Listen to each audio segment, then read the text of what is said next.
하나님 말씀을 우리 함께 보도록 하겠습니다. 우리 오늘 함께 나눌 말씀은요, 고린도전서 11장입니다.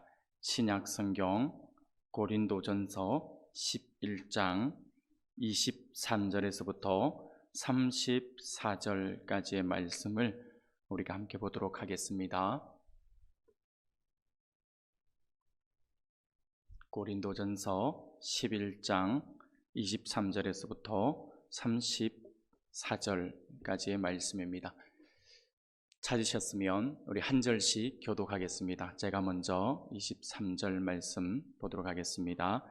내가 너희에게 전한 것은 주께 받은 것이니 곧 주 예수께서 잡히시던 밤에 떡을 가지사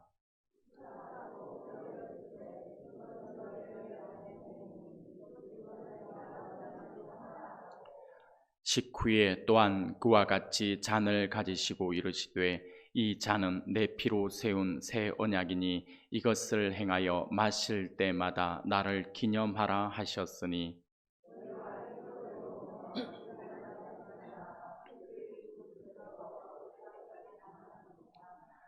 그러므로 누구든지 주의 떡이나 잔을 합당하지 않게 먹고 마시는 자는 주의 몸과 피에 대하여 죄를 짓는 것이니라.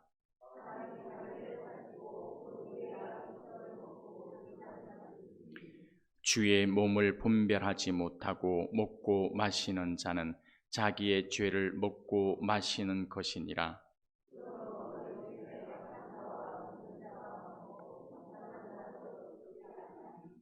우리가 우리를 살폈으면 판단을 받지 아니하려니와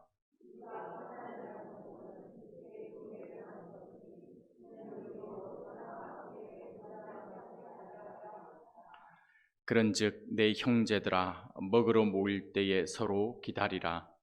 만일 누구든지 시장하거든 집에서 먹을지니 이는 너희의 모임이 판단받는 모임이 되지 않게 하려 함이라.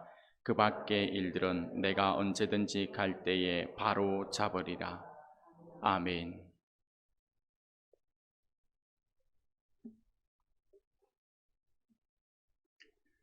할렐루야. 네, 반갑습니다. 오늘 하나님이 기뻐하시는 예배의 자리로 나오신 우리 사랑하는 성도님들 주의 이름으로 환영하고 축복합니다. 오늘 예배 가운데 임하시는 하나님의 큰 은혜가 우리 사랑하는 성도님들 모두에게 크게 차고 넘쳐나기를 소원합니다. 우리가 오늘 본문의 말씀 고린도전서 11장 23절부터 34절까지의 말씀을 우리가 함께 보았는데요.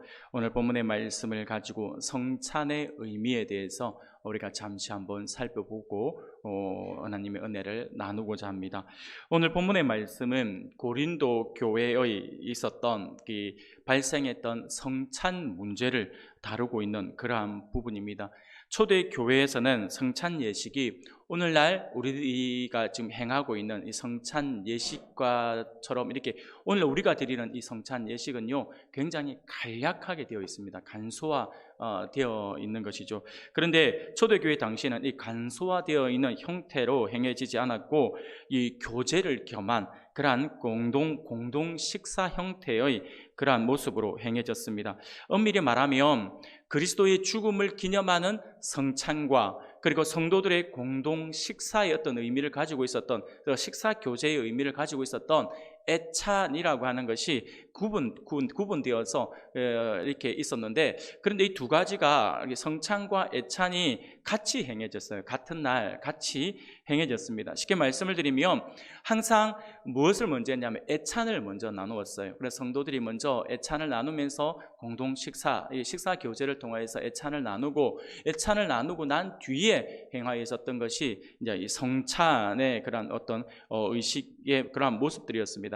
그런데 고린도 교회 안에 문제가 이제 발생합니다. 어떤 문제가 발생하냐니까 성도의 친교를 도모하는 이 애찬이 본래의 의도를 상실하고 부자와 가난한 자들의 어떤 계층 간의 분열을 초래하는 그런 원인이 되었다라고 하는 것이죠.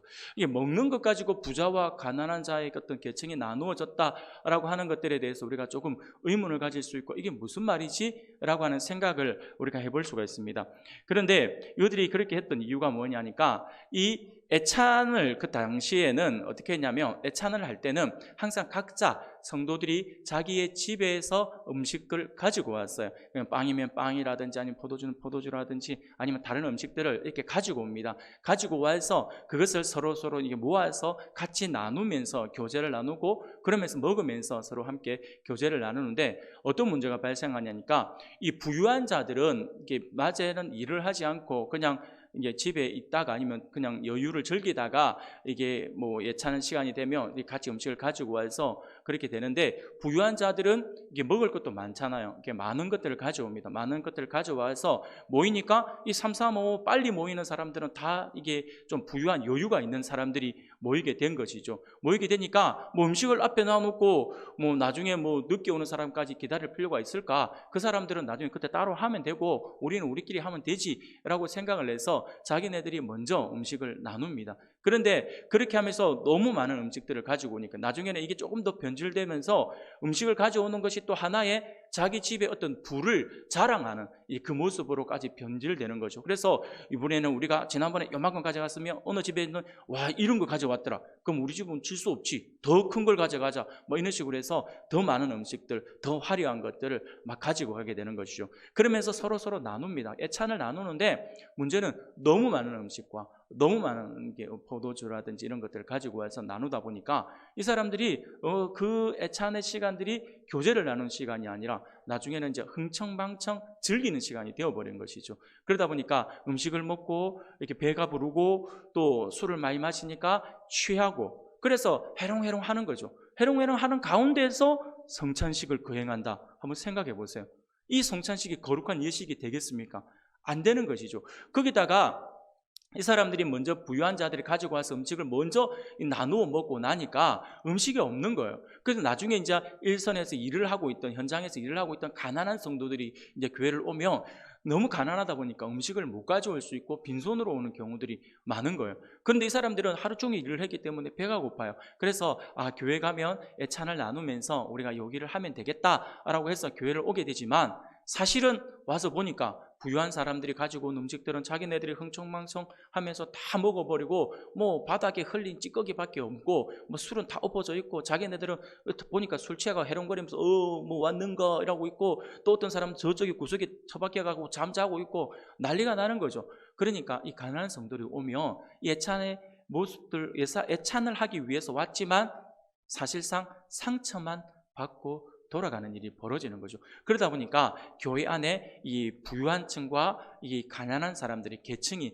자연스럽게 나누어져 버리는 거죠. 나누어져서 그 안에서 이게 연합되는 어떤 그런 의미도 없이 그렇게 진행이 되어버린 것이죠. 그러니까 가난한 자들과 부자 사이에 형제애가 깨어지게 되어버린 것이죠.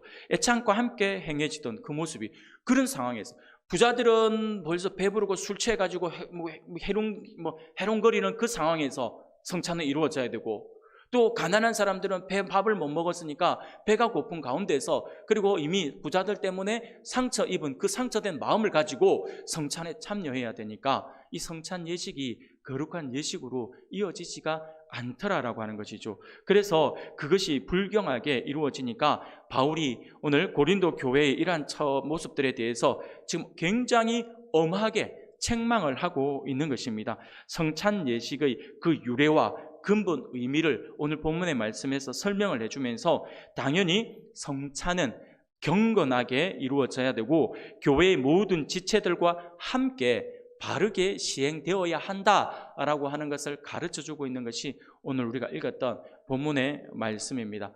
사랑하는 성도 여러분, 사실 성찬은 사람들끼리 먹고 마시며 즐기는 행사가 아니라 예수 그리스도께서 자신의 살과 피를 희생 제물로 바치신 그 사건을 기념하는 엄숙하고 거룩한 예식이라 할 수가 있습니다.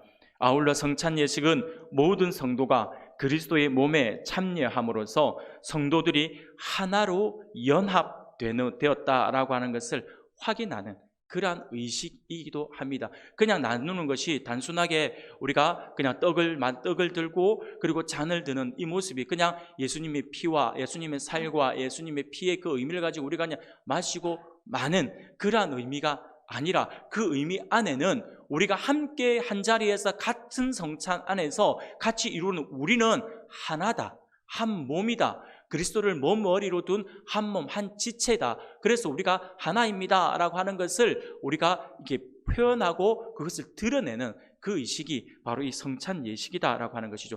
연합되었다라고 하는 그 의미를 가지고 있습니다. 성찬에 임하는 성도들은요, 우리 주님의 십자가 공로를 힘입어서 자신이 구원을 얻었다라고 하는 사실에 대해서 내가 감사하면서 이제 나도 주님을 위해서 몸과 마음을 바쳐서 충성하고 봉사하겠다라고 하는 그 새로운 각오를 다지는 그러한 시간이 되어야 한다라고 하는 것입니다.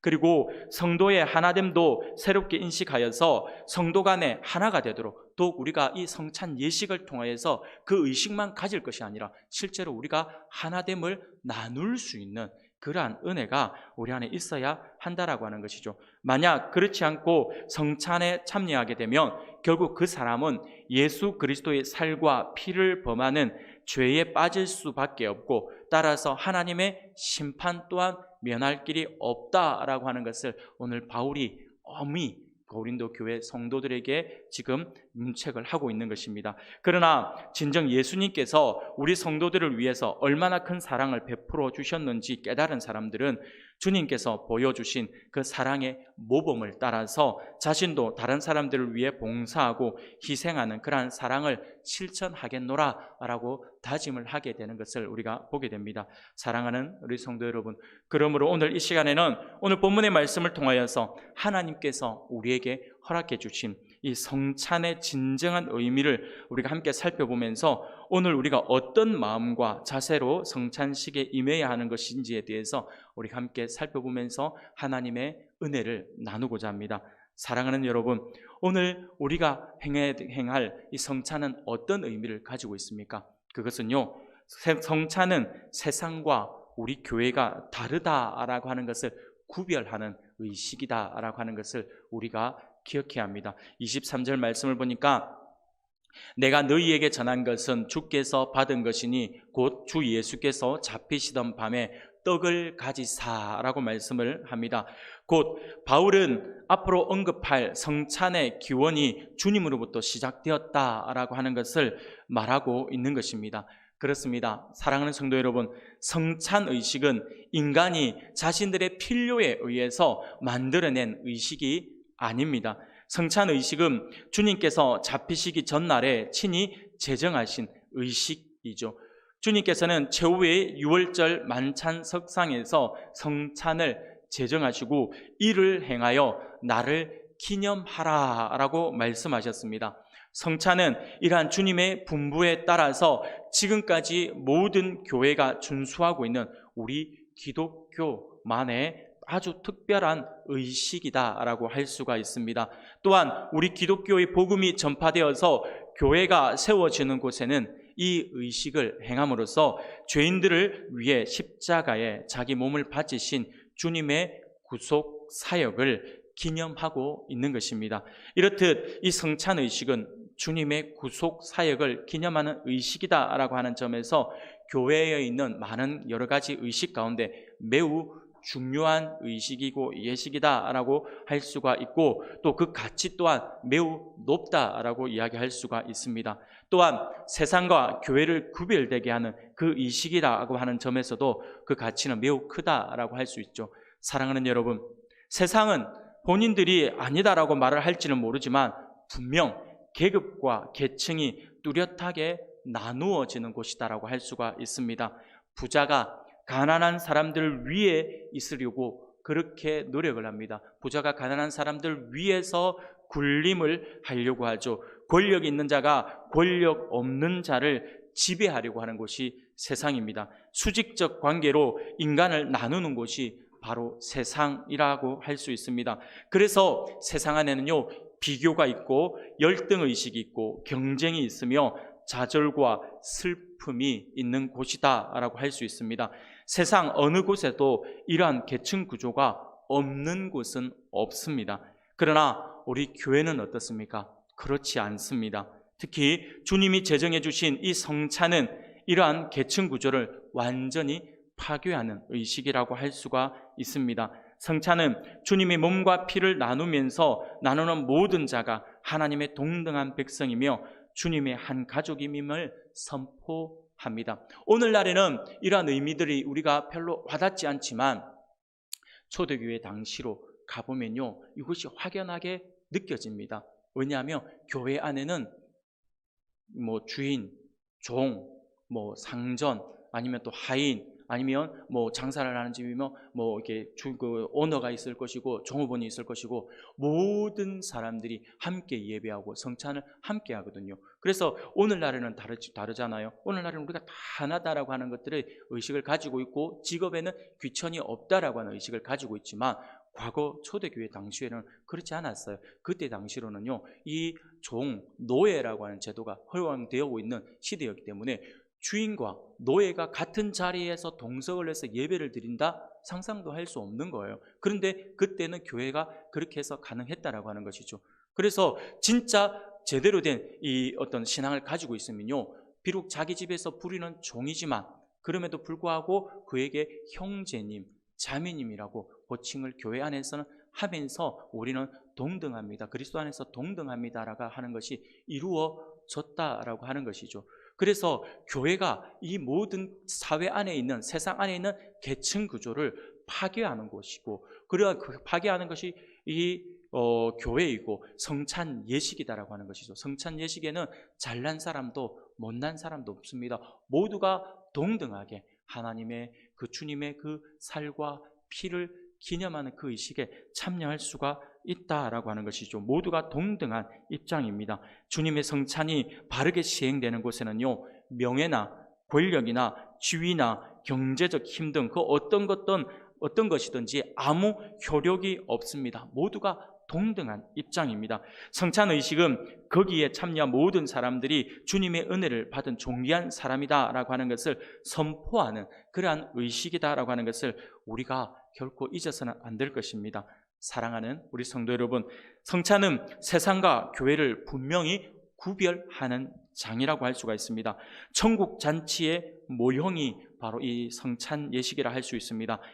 세상에서 사람들이 결코 창조할 수 없는 평화의 장이 열리는 곳이고 화해의 장이 열리는 곳이며 그리고 사랑의 장이 펼쳐지는 그러한 곳이 우리가 행하는 이 성찬 의식이다라고 하는 것을 우리가 잊어서는 안 됩니다. 그러므로 우리는 이러한 성찬 의식의 의미를 바르게 되새기면서 성찬에 참여한 모든 성도들로 더불어서 주님의 그 크신 사랑으로 하나가 되도록 우리가 더욱더 힘써야 할 것입니다.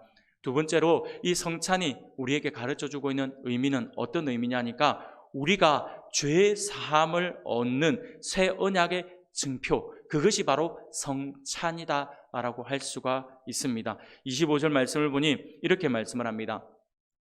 식후에 또한 그와 같이 잔을 가지시고 이르시되 이 잔은 내 피로 세운 새 언약이니 이것을 행하여 마실 때마다 나를 기념하라 하셨으니 아멘. 이는 바울이 우리 주님이 성만찬을 제정하시는 그 자리에서 하신 말씀을 지금 바울이 인용하고 있는 것입니다. 예수님께서 마태복음 26장 27절 28절에 보니까 이렇게 말씀을 합니다. 또 잔을 가지사 감사 기도하시고 그들에게 주시며 이르시되 너희가 다 이것을 마시라. 이것은 죄 사함을 얻게 하려고 많은 사람을 위하여 흘리는 바 나의 피 곧 언약의 피니라 라고 말씀을 합니다. 사랑하는 성도 여러분, 무슨 말입니까? 예수님께서 하시고자 하는 말씀이 무엇일까요? 그것은요, 성찬이 우리의 죄 사함을 얻게 하는 새 언약의 증표다라고 하는 것을 우리에게 가르쳐주고 있는 것이죠. 이것이 바로 성찬의 진정한 의미입니다. 그리고 우리가 반드시 성찬을 행해야 되는 이유이기도 합니다. 사랑하는 우리 성도 여러분, 우리가 성찬을 행할 때 예수 그리스도의 구속 사역이 우리에게 살아있는 의미가 되어 다가오는 것이죠. 우리가 성찬에 참여함으로 아무런 상관도 없을 것 같은 주님이 우리와 상관이 있게 되는 것입니다. 우리 주님은, 우리 하나님은 우리 모두를 두고 하나님의 백성이다, 하나님의 사람이다, 우리가 하나님께서 내가 너를 만들었다라고 이야기를 하지만 우리가 예수님을 알지 못할 때는 그게 무슨 상관이야? 라고 이야기를 하는 것이죠. 어저께 우리 다니엘 기도회 시간에도 어저께 우리가 간증을 하신 우리 선교사님의 이야기에도 그런 표현이 있었죠. 예수님에 대해서 어느 목사님이 예수님에 대해 증가하니까 나는 그런 사람 모른다고, 그 사람하고 나하고 무슨 상관이냐고, 그 사람이 우리를 위해서, 예수님이 우리를 위해서 십자가에 달려 돌아가셨습니다라고 이야기했더니 누가 죽어 달라 했냐고, 너하고 무슨 상관이 있냐고 본인이 그렇게 이야기를 하면서 예수님을 거부했다라고 하는 간증을 어제 들었지 않습니까? 이것이 그분에게만 있는 것이 아니라 우리 모두에게 있는 거예요. 우리 모두가 예수님을 모를 때는 그런 거예요.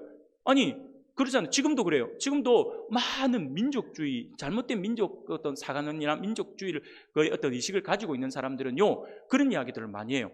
왜 우리 토속 신앙을 내버려 두고 저 이방 신앙을 따라가느냐? 예수, 우리 조상을 섬겨라. 우리 조상님들이 있어야지 있으니까 너희들이 있는 거지. 저 이스라엘 땅에 있는 그 이스라엘에 죽은 그 귀신이 뭐 중요하다고 막 이렇게 이야기하는 사람들을 제가 참 많이 들어보았습니다. 그렇게 전혀 우리하고 상관없다라고 이야기를 하거든요. 우리가 가만히 생각해 보면 또 그렇죠. 우리가 신앙이 아니라 냉정하게 놓고 보면 정말 이스라엘 백성들, 유대인으로 태어나서 유대인으로 죽은 예수님이 나하고 무슨 상관이 있냐라고 하는 거죠. 우리 옆 나라에 있는 분도 아니고 얼마나 멀리 떨어져 있습니까? 전혀 예수님이 우리하고 상관이 없는 그러한 분처럼 우리가 느껴질 수 있다라고 하는 것이죠. 그런데 우리가 예수님을 믿음으로 말미암아 그리고 예수님께서 제정해 놓으신 이 성찬 의식에 우리가 참여함으로 말미암아 그 아무 상관이 없는 그분이 나에게 다가오고 나에게 엄청난 의미가 주어진다라고 하는 것을 우리가 잊어서는 안 된다라고 하는 것입니다. 성찬을 행할 때 예수 그리스도의 구속 사역이 우리에게 살아있는 의미로 다가온다라고 하는 것이죠. 예수님이 나의 구주, 나의 하나님이십니다라고 하는 것을 고백하는 그 의미로서 우리가 드리는 행하는 의식이기 때문에 이것을 참여하는 사람들마다 예수님이 이제 나의 구주, 나의 하나님이 되시는 그런 의미로 다가온다라고 하는 것이죠. 우리가 성찬에 참여함으로 아무런 상관도 없을 것 같은 우리 주님이 우리와 상관이 있게 되는 것이고, 우리 주님의 죽으심이 우리를 위한 것이 되는 것이고, 우리 주님의 그 놀라운 부활이 우리의 부활로 다가오게 되는 것입니다. 물론 우리가 성찬에 참여하는 것 자체가 우리의 구원의 보증이 되는 것은 분명 아닙니다. 그러나 성찬에 참여함으로 그리고 그리스도의 구속 사역을 믿음으로 주님의 죽으심이 우리를 위한 것이 되고 결국 죄 사함을 얻게 되는 것이죠. 믿는다라고 하는 것이죠. 내가 이 예식에 참여하면서 예수님이 나의 구주, 나의 하나님이시고 예수님이 흘리신, 예수님이 찢기신 그 살, 예수님이 흘리신 그 피, 그 모든 것이 나를 위한 것이다라고 하는 것이 믿어지는 것이죠. 믿어지는 그때에 우리 주님이 나에게 더 의미 있는 그런 모습으로 다가오신다라고 하는 것이죠. 주님의 죽으심이 바울처럼 내가 그리스도와 함께 십자가에 못 박혔나니라고 하는 그 고백을 우리가 하게 되는 것이고, 우리 주님의 부활이 곧 나의 부활이 되는 것이죠.